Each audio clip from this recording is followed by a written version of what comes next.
Assalamualaikum warahmatullahi wabarakatuh. Kembali lagi di channel Klub Belajar. Seperti janjiku di video sebelumnya, kali ini aku juga bakal bahas TWK HOTS, dan kali ini khusus untuk Bhinneka Tunggal Ika. Kita langsung masuk aja ya. Soal pertama, adanya perbedaan ketentuan mengenai penetapan kewarganegaraan dapat menyebabkan seseorang tidak memiliki kewarganegaraan atau disebut dengan A. Apartheid, B. Apatride, C. Bipatrid, D. Stelsel, E. Ius sanguinis. Jawabannya adalah B. Apatrid atau keadaan seseorang tanpa kewarganegaraan yang timbul apabila menurut peraturan kewarganegaraan seseorang tidak diakui sebagai warga negara dari negara manapun. Soal nomor 2. Sumpah Pemuda sebagai hasil Kongres Pemuda yang diselenggarakan oleh organisasi-organisasi kedaerahan yang sudah memiliki semangat nasionalisme untuk mencapai Indonesia merdeka. Isi Sumpah Pemuda butir kedua adalah A. Kami putra-putri Indonesia mengaku berbahasa satu bahasa Indonesia. Ini berbahasa satu bahasa Indonesia. B. Kami putra-putri Indonesia menjunjung tinggi bahasa persatuan bahasa Indonesia. C. Kami putra-putri Indonesia mengaku bertumpah darah satu tanah air Indonesia. D. Kami putra-putri Indonesia mengaku berbahasa satu bangsa Indonesia. Atau E. Kami putra-putri Indonesia menjunjung tinggi tanah air Indonesia.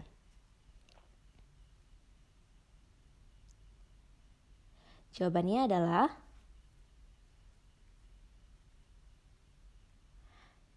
B.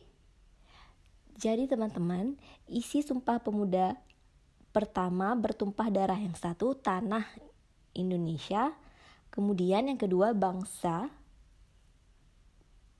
dan yang ketiga baru bahasa ya teman-teman ya.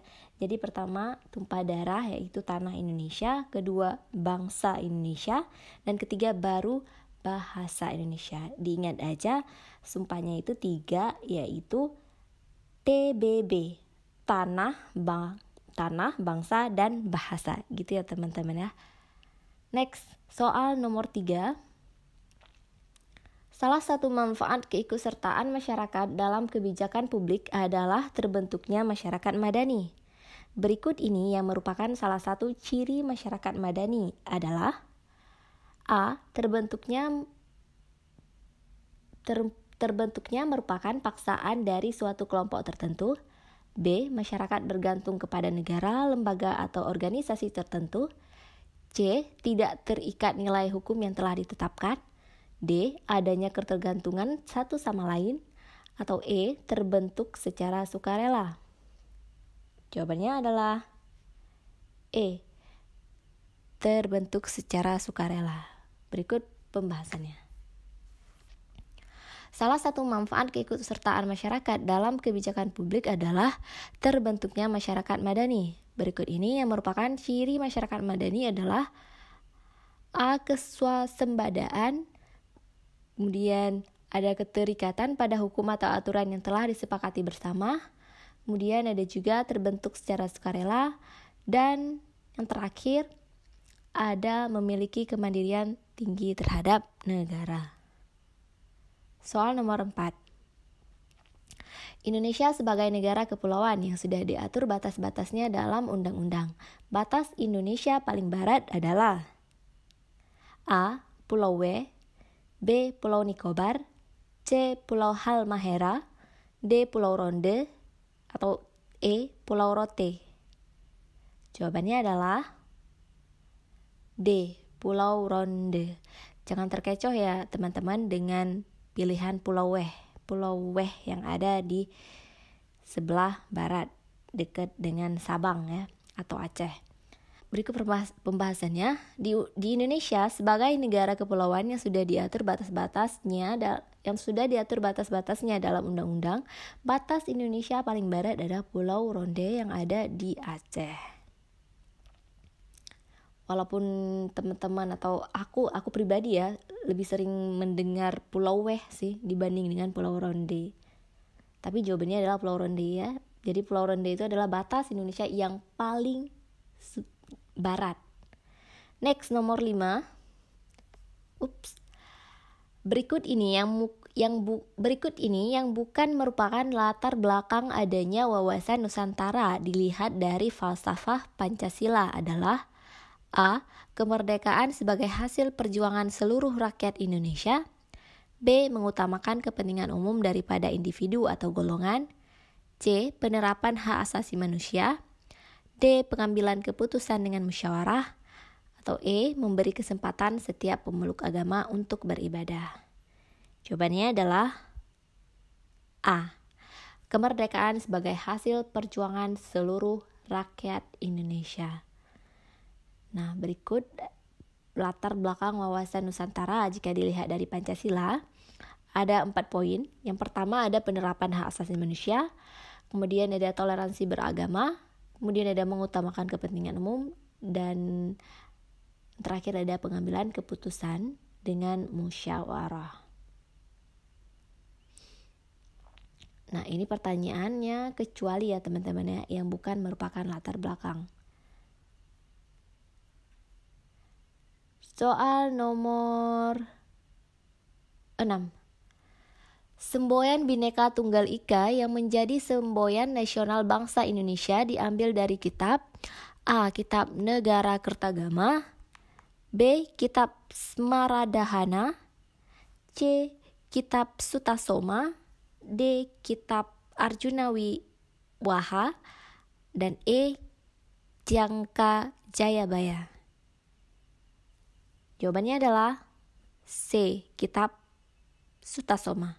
Semboyan Bhinneka Tunggal Ika yang menjadi semboyan nasional bangsa Indonesia diambil dari kitab Sutasoma, karya Mpu Tantular pada masa kejayaan Kerajaan Majapahit. Soal nomor 7. Yang berkedudukan sebagai landasan ideal dalam wawasan Nusantara dalam paradigma sosial adalah A. GBHN sebagai politik dan strategi nasional. B. Undang-Undang Dasar 1945. C. Pancasila.